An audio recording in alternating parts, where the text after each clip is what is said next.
अस्सलाम वालेकुम प्यारे तलबा, आपको खुशामदीद कहा जाता है फ़िज़िक्स बाय ज़ेड में। जैसे कि आप जानते हैं कि हमने एमडीकेट सिलेबस शुरू किया हुआ है और इससे पहले वाली वीडियो में बेटा हम लोगों ने क्या देखा, आप जानते हैं हमने एसएचएम मोशन को थोड़ा सा देखा। आज उससे जुड़े हुए कुछ एमसीक्यूज को देखेंगे। एसएचएम मोशन में किस तरह के एमसीक्यूज आते रहते हैं उनको ज़रा हम लोगों ने देखना है। बेटा आप लोगों ने देखा, आप लोगों ने पढ़ा कि जबकि हम इंस्टेंटेनियस वेलोसिटी, इंस्टेंटेनियस डिस्प्लेसमेंट और इनकी एक इक्वेशनें देख चुके हैं, तो हमारे पास इक्वेशनों की ऐसी ही आई है कि एक्स डिस्प्लेसमेंट हमारे पास आई एक्स नॉट और काज ओमेगा टी, ये हमारे पास instantaneous displacement I of S H O, कि जो party S H M motion कर रही है किसी इंस्टेंट पर उसकी डिस्प्लेसमेंट किसको ओबे करती हुई जाती है, इस इक्वेशन को।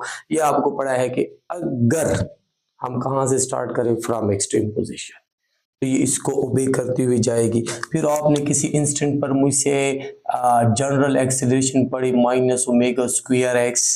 फिर आप लोगों ने मुझसे वेलोसिटी पढ़ा, वेलोसिटी क्या आई थी, ओमेगा स्क्वायर रूट में एक्स नॉट का स्क्वायर माइनस एक्स का स्क्वायर। बेटा पढ़ा ना हम लोगों ने। अच्छा अब आते जाते हैं जी, कुछ चीज़ों को देखते हैं।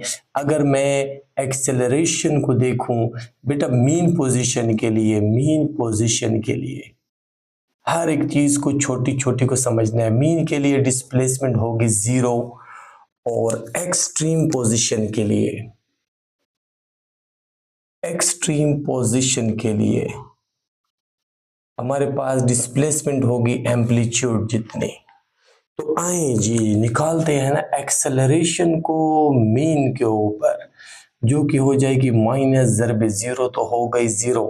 वेलोसिटी को निकालते हैं मीन के ऊपर, जो हो जाएगी ओमेगा और एक्स नॉट का स्क्वायर माइनस 0 का स्क्वायर, ओमेगा एक्स नॉट ये कैंसल, तो ये आया जी वेलोसिटी मीन के ऊपर, जो कि हमारे पास है मीन वैल्यू पर अगर आपने निकाली है मीन पोजीशन पर, तो ये हो गई मैक्सिमम वेलोसिटी। बेटा लोग क्या आया ये हमारे पास कि जब कोई ऑसिलेटिंग बॉडी एसएचओ वगैरह जब मीन पोजीशन पर होता है तो सबसे ज्यादा वेलोसिटी रखता है, जबकि वहां पर एक्सेलरेशन उसकी क्या है, 0 हो जाती है। जब आप एक्सट्रीम के ऊपर चेक करने जाते हैं तो एक को जब आप एक्सट्रीम पर देखते हैं तो minus omega square x not, जो कि हो गई मैक्सिमम। वेलोसिटी को देखते हैं एक्सट्रीम पर, तो बेटा लोग देखें डिस्प्लेसमेंट की जगह पर ये लगा दिया, तो कितनी आ गई एक्सट्रीम पर वेलोसिटी, ये लें जी 0, तो मिनिमम। तो आपको पता चल गया, आपको पता चल गया जी कि कहाँ पर वेलोसिटी सबसे ज्यादा हो जाती है, मीन के ऊपर, एक्सट्रीम पर वेलोसिटी 0, एक्सेलरेशन इसका उल्टा। और ये हमने कुछ थोड़ी सी फार्मूलाज मैंने इससे पहले वीडियोस में आपको बताए। अच्छा अगर आप काइनेटिक एनर्जी को देखते हैं, काइनेटिक एनर्जी को देखते हैं बेटा आप लोग, काइनेटिक एनर्जी का फार्मूला हो जाता है बेटा लोगों के पास कि half M we square.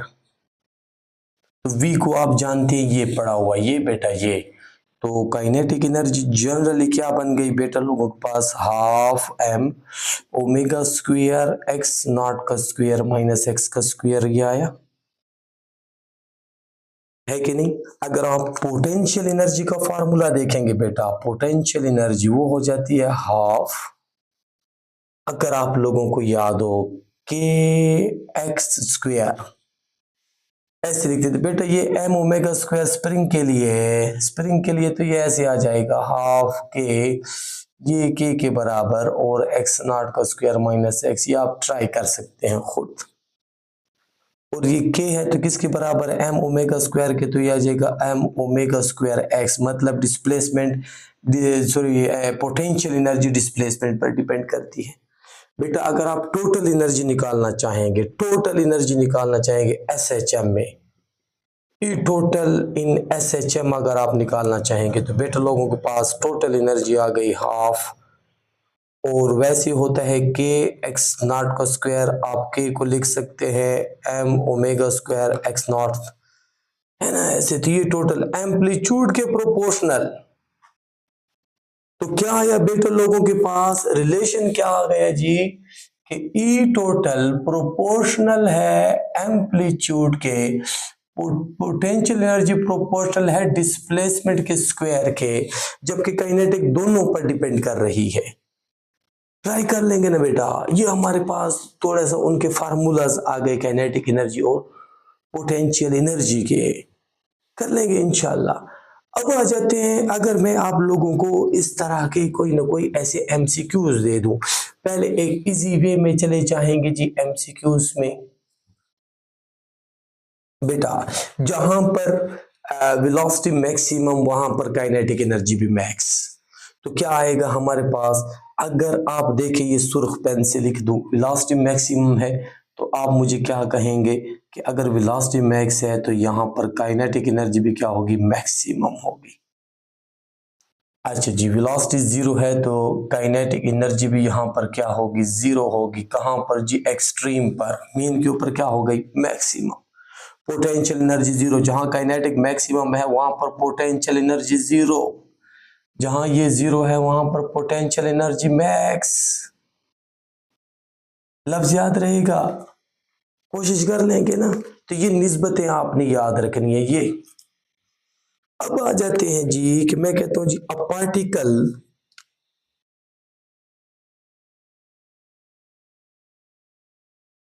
Particle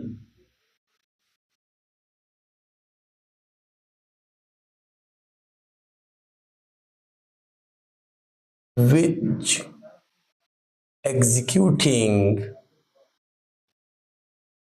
simple harmonic motion with displacement satisfying the equation x is equal to 0.2 है ना ऐसे, और cos कोई भी वैल्यू दे देंगे 25t। तो what will be the frequency of particle performing SHM? बेटा क्या निकाल के देना मुझे, आप लोगों ने इसकी फ्रीक्वेंसी निकाल के देनी, अगर वो इस इक्वेशन को सेटिस्फाइड कर रहा हो। तो सॉल्यूशन में आए, जो आप लोग जानते हैं इक्वेशन को, वो तो है x नॉट और cos ओमेगा t, और गिवन में क्या दी बेटा लोगों को, x इज इक्वल टू 0.2 और cos 25t दिख रहा है बेटा। निकालनी क्या है आप लोगों ने, फ्रीक्वेंसी। बेटा फ्रीक्वेंसी बनाई जा सकती है, ये देखिए ये इसकी वैल्यू, ये ओमेगा की, ये टी को कंपेयर। तो बेटा एक्स नॉट हो गया 0.2 मीटर के, और ओमेगा हो गया 25 रेड पर सेकंड के। और ओमेगा को कल आप लोगों को इससे पहली वीडियो में समझाया, ये 2 पाई एफ, और ये आया 25 रेड, मुझे एफ चाहिए तो 2 पाई डिवाइड हो जाएगा, तो 2 पाई ये हमारे पास आ जाएगी उसकी क्या जी, फ्रीक्वेंसी। अगर टाइम पीरियड निकालना चाहते हैं इसको रेसिप्रोकल करते, आप एम्पलीट्यूड का बताना चाहते तो वो आपको एक इक्वेशन दे देगा सेटिस्फाइंग फला, कोशिश कर लेंगे ना। तो ये हमारे पास ऐसी इक्वेशन आ जाएगी। अब अगर मैं कहता जी कि अगर एक पार्टिकल से, इसको जरा देख लीजिए, अगर एक पार्टिकल है, पहले सिंपल की तरफ जाते हैं ना, फिर थोड़े से मुश्किल की तरफ चले जाएंगे जी, कि a particle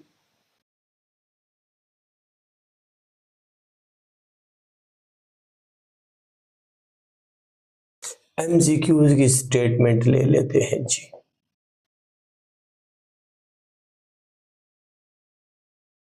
particle which execute SHM completes an oscillations in 1 second. What will be its angular velocity? क्या निकाल के देनी है आप लोगों ने? एंगुलर वेलोसिटी निकाल के। बेटा बड़ा आसान है, बड़ा आसान। इसके सॉल्यूशन में आए ना थोड़ा सा, तो बेटा लोग आपको फ्रीक्वेंसी की तारीफ याद हो, n/t। इससे मुझे t दिया हुआ है 1 सेकेंड, तो फ्रीक्वेंसी हो गई n हर्ट्ज की। ठीक हो गया। अब एंगुलर की तरफ आए तो एंगुलर आप लोगों ने मुझसे पढ़ा कि सर के पास तो एंगुलर होता है 2 पाई f। f हो गई ये, तो ये आ जाएगा जी 2n पाई रेड पर सेकेंड। तो ये जवाब ट्राई कर लेंगे ना, दोबारा रिपीट करूं। अच्छा, जो आ चुका है ईटा में, जो एमडीकैट में आ चुका है, वो ऐसी स्टेटमेंट के एमसीक्यूज था बेटा। देखें जी, the amplitude of body performing SHM is 0.2 meter and having frequency of 25 hertz. Find the maximum velocity of body. सवाल को जरा सोचिए। अभी थोड़ी देर पहले बेटा आप लोगों को समझाया, थोड़ी देर पहले आप लोगों को समझाया कि इसको थोड़ा सीखे। क्या कह रहे हैं आपसे क्वेश्चन में? क्या करें? The amplitude of body performing SHM is इतने।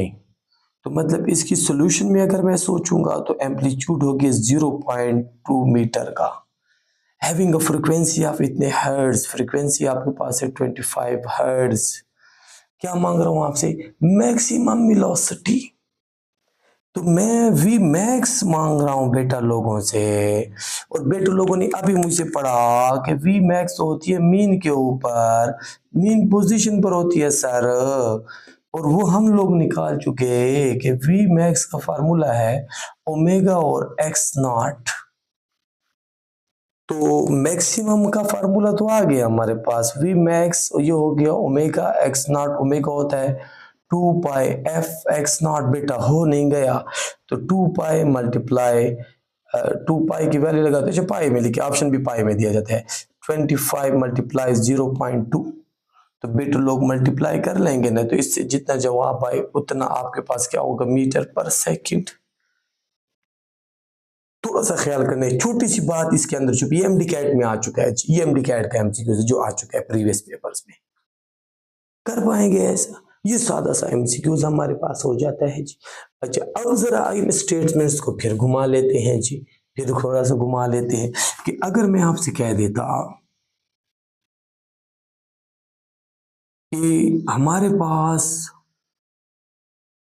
ये देखिए, ये बहुत ज्यादा आता रहता है, ये थोड़ी सी देखिए ना, कुछ में कुछ चीजें छुपी हुई होती हैं, तो उस तरह के एमसीक्यूज आते बहुत ज्यादा रहते हैं जी। एक ऐसे आता रहता है जी, the time period of SHO जो है इज T। लफ्ज याद रहेगा ना? what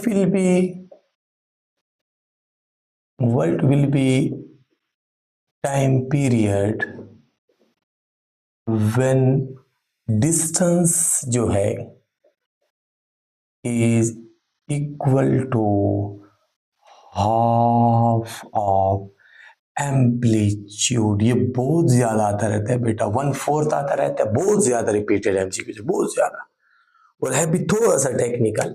the time period of S H O is T, what will be the time period when distance is equal to half of फलाना। बेटा इसकी सॉल्यूशन में थोड़ा सा सोचा करें, सिर्फ एक सेकंड के लिए सोचा करें। मैं अगर थोड़ा सा अगर आसान लफ्जों में आपको समझा दूं तो बेटा आप लोग जानते हैं, आप लोगों ने तारीफ पढ़ी होगी, एसएचओ की स्पीड हमारे पास हो जाती है जी कि डिस्टेंस डिवाइडेड बाय टाइम। अगर फॉर टाइम पीरियड लेते हो जी बेटा, टाइम पीरियड के लिए अगर आप लेते हो तो डिस्प्लेसमेंट हो जाती है 4 टाइम्स ऑफ डिस्टेंस, हो जाता है 4 टाइम्स ऑफ एम्पलीट्यूड, टाइम हो जाता है कैपिटल टी। सो तो v बन जाता है 4 नॉट एम्पलीट्यूड बाय टी। इसको इधर ले आए, उसको इधर ले जाएं तो t is equal to 4x not divided by v। ये हमारे पास आया। कर पाएंगे ऐसा? अच्छा जी, ये तो टाइम पीरियड के लिए ऐसा ही आ गया हमारे पास। अगर हम दूसरा ऐसा ले लें टी डैश, टी डैश में कह रहा हूँ एक्स डैश, कोई भी डिस्टेंस ले लें, एस डैश डिवाइडेड बाय क्या निकालना है जी, अगला मैंने फिर वी लिख दिया। मतलब एक चीज को तो कांस्टेंट रखना है ना जब तीन दो का रिलेशन देखना चाहते हैं। तो बेटा अगर आप इनको डिवाइड कर लो, क्या कर लो जी, डिवाइड कर लो, तो हमारे पास रेशो कैसी बन जाएगी इनकी कि T dash over T is equal to, T dash क्या है जी, S dash over V divided by 4x naught by V से क्या हुआ, कैंसल आउट। तो T dash over T is equal to S dash over 4x naught. जब भी इस तरह का एमसीक्यूज दे, अब गिवन में उसने कितना कहा है जी, गिवन में उसने मुझे कहा है कि distance equal to half of amplitude, तो मतलब एफ डैश दे एक्स नॉट बाई 2, तो लगा लीजिए so T dash over T X naught by 2 divided by 4x naught, नीचे वाले मल्टीप्लाई होंगे तो x नॉट डिवाइडेड बाई कितना है जी 2 multiply 4x not, x not से कैंसिल, तो t dash over t is equal to 1/8, ये ऊपर चला जाएगा बेटा, तो t dash is equal to t by 8। कोशिश कर लेंगे ना, डायरेक्ट सिर्फ रेशो निकालें। अगर याद रहे ये फार्मूला डायरेक्ट याद रख सकते हैं, रखे, वरना टाइम पीरियड के लिए निकाल कर फिर अगले टाइम के लिए स्पीड को कांस्टेंट रख लें। इस चीज छोटा सा काम आपने कर लेना है। कोशिश कर लेंगे, अगर मैं कह देता the time period, what will the time period when this is equal to 1/4, हाँ जी कितना हो 1/4 ऑफ एम्पलीट्यूड, 1/4 ऑफ एम्पलीट्यूड, तो फिर आप क्या लगाते, फिर आप डिवाइडेड बाई 4 कर लेते, इधर 4 आ जाता, 4 4 ज़र 16 आ जाता, ये 16 बन जाता, तो ये डिवाइडेड बाई 16 हो जाता। ऐसे भी आ सकता है, कोशिश कर लेंगे ना। तो ये हमारे पास इस तरह के इसके एमसीक्यूज आते रहते हैं जी, फिर ट्राई कर लेंगे।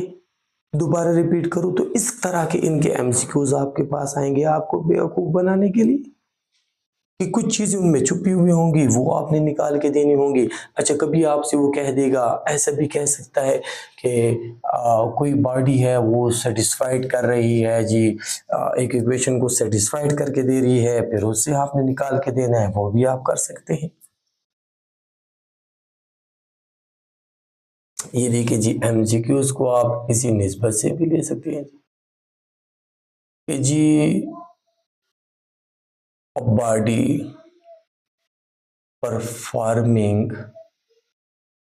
SHM, ठीक हो गई जी, body performing SHM and satisfying, और वो सेटिस्फाइड कर रही है x is equal to n/2, और बेटा cos 4πt, then what will be the ratio of amplitude to angular displacement, angular velocity। क्या मांग रहा है बेटा, देखिए जरा, आपको सॉल्यूशन में एक जो आप जानते हैं कि x इज इक्वल टू है x नॉट, और फिर आ जाता है cos ओमेगा टी, गिवन में क्या कह रहा है आपसे, x is equal to n/2 और फिर कितना आ गया cos 4πt। By comparing, compare करें बेटा लोग, कंपेयर करें, शाबाश। बाय कंपेयरिंग, कंपेयर किया तो ये इसके बराबर, ये इसके, तो x नॉट आ गया हमारे पास n/2 और ओमेगा आ गया हमारे पास 4π। अब कर ले इनको divide, x not over omega तो ये आ जाएगा n/2 और डिवाइडेड है 4 तो ये आ जाएगा n/8π। ये उनकी रेशो हो जाएगी। ट्राई कर लेंगे ना बेटा। तो इस तरह की निस्बत भी आपके पास आ सकती है जिसे आप थोड़ा सा हल कर सकते हैं। एक इक्वेशन दी जाएगी सेटिस्फाइंग फलाना, सेटिस्फाइंग फलाना। हाँ अच्छा जी, अगर मैं ऐसे क्वेश्चन को ऐसे दे देता बेटा कि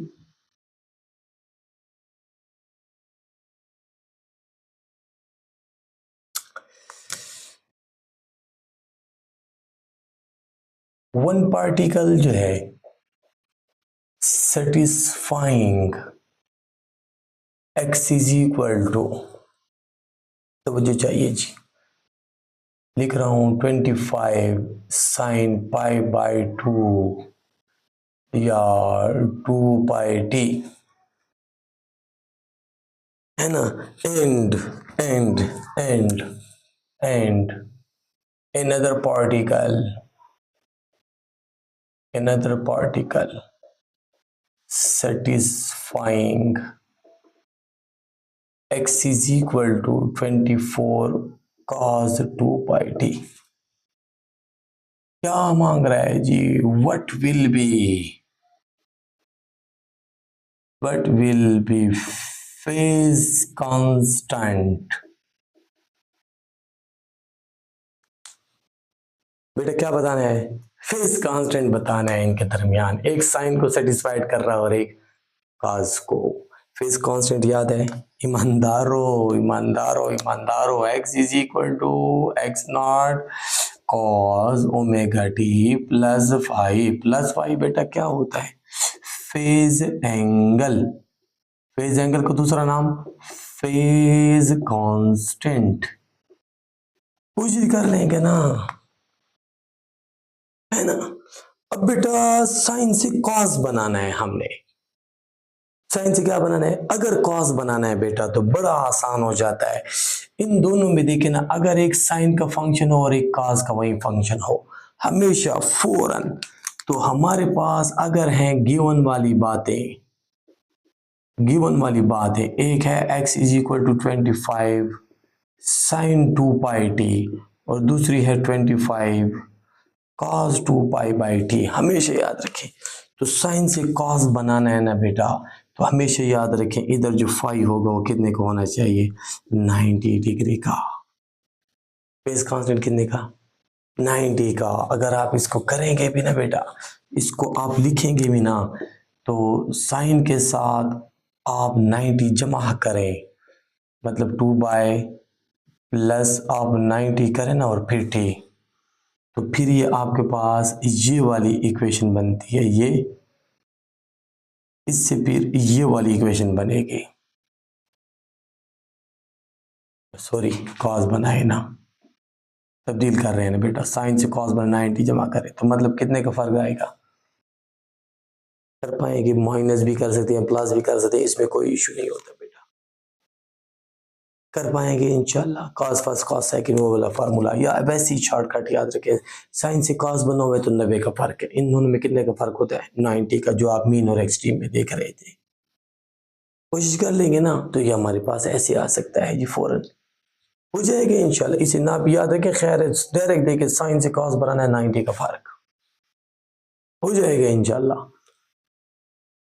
कर पाएंगे ना इंशाल्लाह। तो अब आ जाते हैं जी हमारे पास, ये देखिए हम ऐसे कहते होते हैं, जब इसे आप 90 जमा करो ना, कितने जमा करें, 90 जमा करें, ये साइन बन जाता है, बस शॉर्टकट हो जाएगा इंशाल्लाह।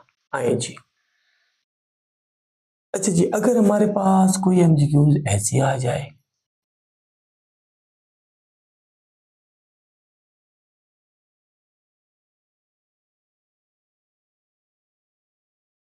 बेटा वो आपसे कह दे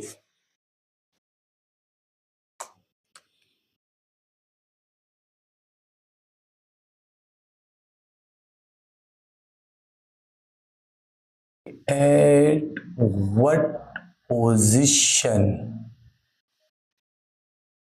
जहां पर क्या हो काइनेटिक एनर्जी बराबर आ जाए पोटेंशियल के। हाँ बेटा आए जरा जी, वो कौन सी लोकेशन है कि जहां पर ये दोनों क्या हो जाए बराबर आ जाए, तो निकाले ना जी, फार्मूलाज लगा लेते हैं दोनों के। बेटा क्या है हमारे पास कि जहां पर पोटेंशियल एनर्जी बराबर है सर्किस के काइनेटिक के, पोटेंशियल का formula half M omega square X square, kinetic का formula half M omega square x not का स्क्वायर माइनस एक्स का स्क्वायर, 1/2 से M naught square M naught square. बेटा कितना आया X square is equal to x not square minus X square को इधर ले आए,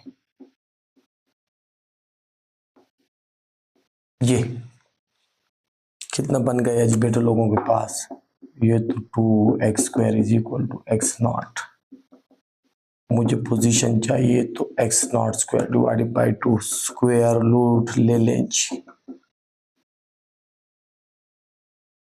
कितना आया x is equal to amplitude divided by √2 या 1/√2 ऑफ एक्स नॉट, या बेटा 0.707।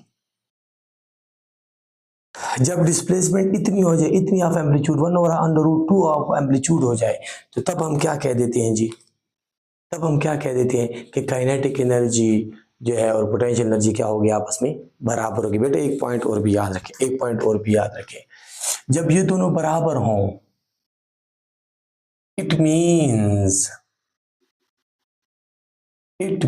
इसका मतलब है कि ई टोटल जो है is half kinetic and half जो है वो क्या है इज पोटेंशियल। ये बहुत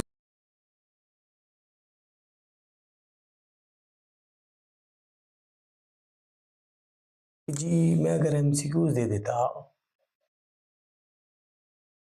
कि at x is equal to x naught by 2, then what fraction of kinetic energy to total energy, what fraction of kinetic जो है is of e total का कितना होगी, ऐसा कर ले, आसान कर ले थोड़ा सा बेटा, तो इसकी सोल्यूशन करें ना, इसकी सोल्यूशन करें। क्या फार्मूला है बेटा लोगों के पास, half M naught omega square x not का स्क्वायर माइनस एक्स का, कितना दे दिया आप लोगों को बेटा, M naught omega square x not का स्क्वायर एक्स नॉट बाय 2 का भी स्क्वायर,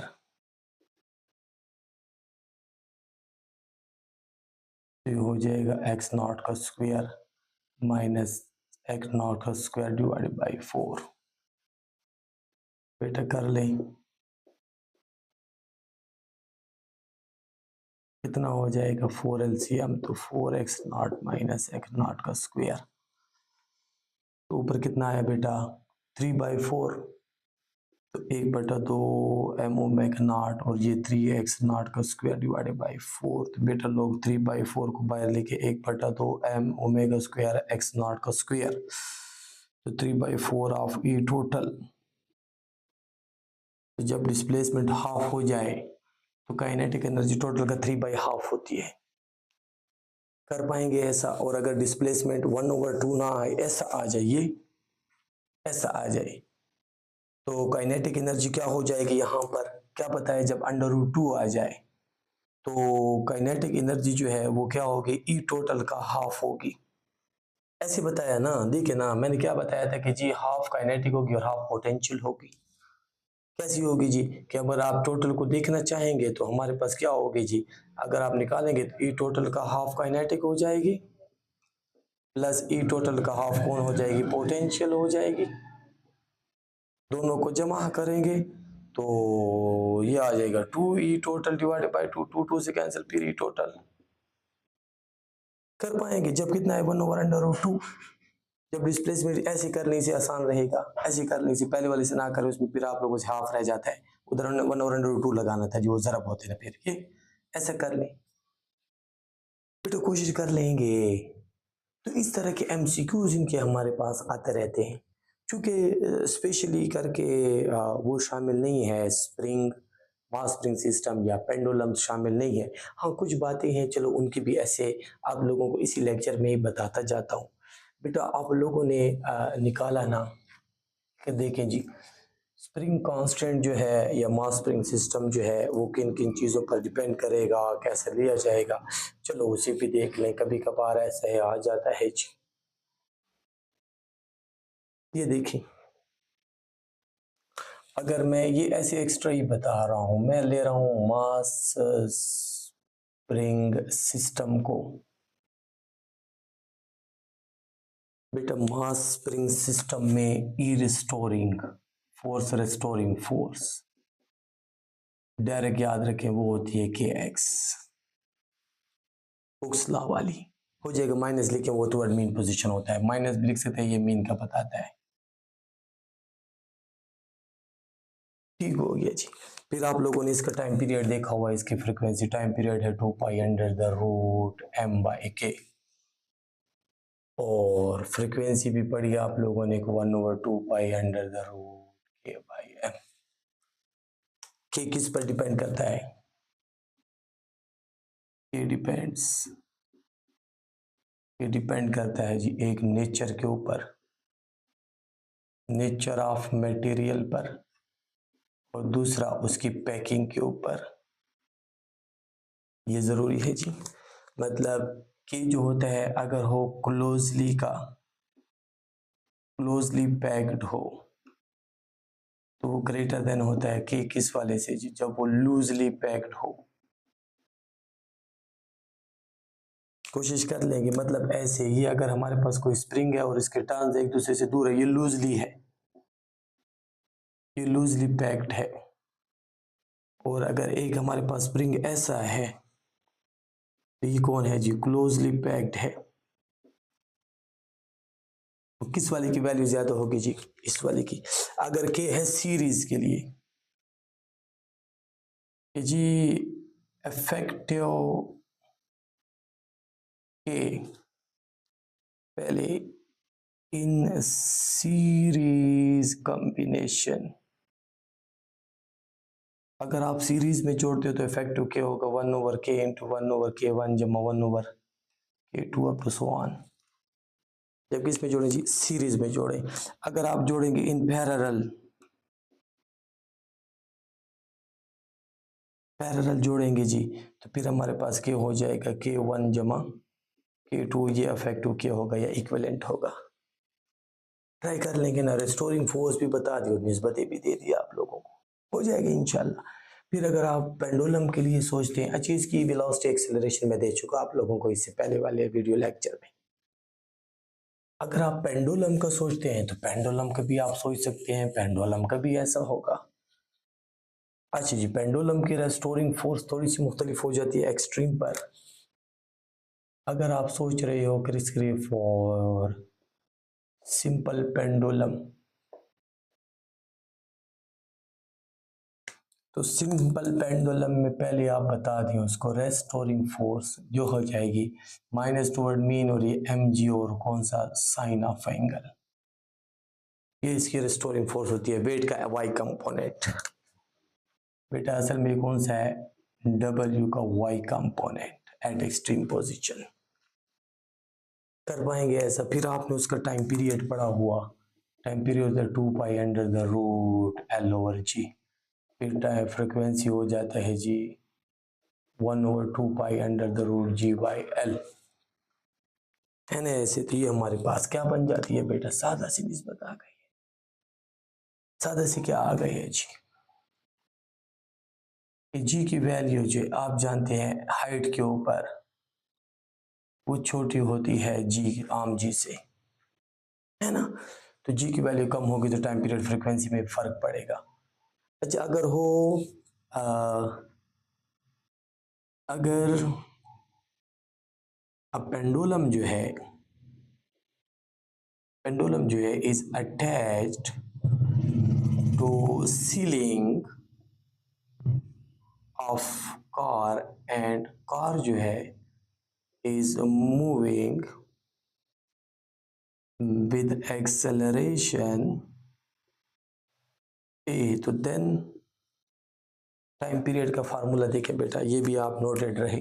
तो तब टाइम पीरियड आप निकालना है 2 pi under the root L बटा हुआ जी प्लस ए, उस एक्सेलरेशन को जमा करना है तो टाइम पीरियड कम होना शुरू हो जाएगा, मतलब जल्दी जल्दी वापसी। तो फ्रिक्वेंसी क्या हो गई जी, ज्यादा फ्रिक्वेंसी हो गई ज्यादा, उस एक्सेलरेशन को जमा कर ले, जल्दी हो गई एक्सेलरेशन आ गई। ट्राई कर लेंगे ना बेटा, कोशिश कर लेंगे ना इंशाल्लाह।